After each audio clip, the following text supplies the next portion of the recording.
Le journal Workbench, alors ça c'est une nouveauté qui est vraiment géniale. Je vais vous faire la démonstration tout de suite.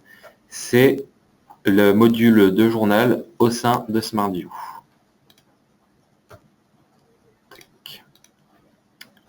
Là, pour l'exemple, donc j'ai créé une petite grille paiement fournisseur au niveau du contribution totale.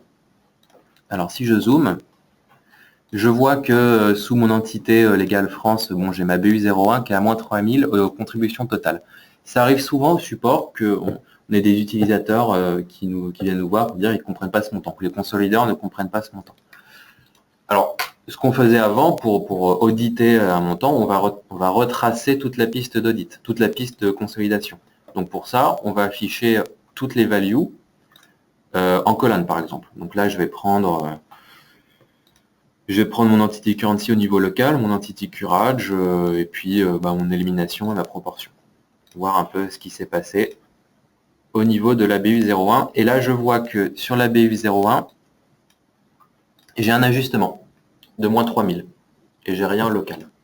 Voilà. Alors après, ajustement de moins 3000, je ne sais pas si c'est un journal, si c'est 5 journaux, je ne sais pas d'où ça vient, il faut que je fouille dans mon application pour essayer de tracer toutes les écritures qui ont été passées sur ce compte, sur ce point de vue.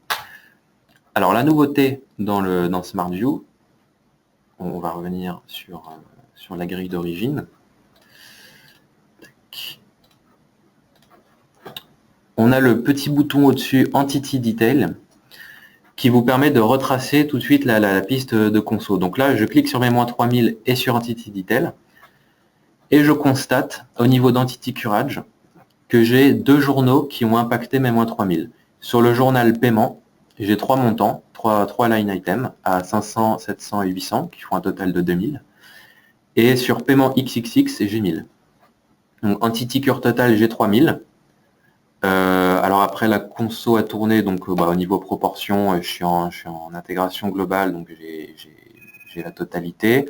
En contribution, j'ai 3000, contribution totale, j'ai 3000. Là, on voit que c'est du calculé, là, on voit que c'est du journal.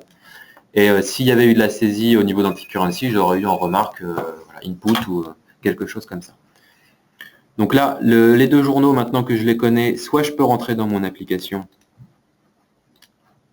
là, mon application qui est ici, dans gérer les journaux, et je peux aller les chercher. Alors là, j'ai mis un fil sur les rejetés, donc il faut mettre imputé. Voilà. Je vois mon A411, mon compte fournisseur, j'ai 500 ici, 700 ici, 800 ici, j'ai retrouvé très rapidement mon journal. Ou encore mieux, je ne suis même pas obligé de rentrer sur l'application, je peux directement cliquer sur l'hyperlink qu'il y a ici, et mon journal va apparaître sur une feuille Excel, avec le total ici, et tous les line items. Alors je peux aussi les modifier. Donc là, si j'essaye de saisir quelque chose, bon, ça ne va pas l'enregistrer parce que mon journal est posté. Il faut d'abord faire unpost. Voilà. Ensuite, il me dit, bon, il y a une erreur, en fait, il faut mettre 200 de plus. Je mets 200, je sauvegarde. Et là, théoriquement, si je poste, j'ai un message d'erreur qui me dit que mon journal n'est pas équilibré. Ce qui est normal. Donc, je le rééquilibre. Et je sauvegarde. Et je retente. Et là, mon journal a bien été posté, donc j'ai désormais un total de 1400 qu'on peut constater également sur l'application web. Donc c'est bien connecté.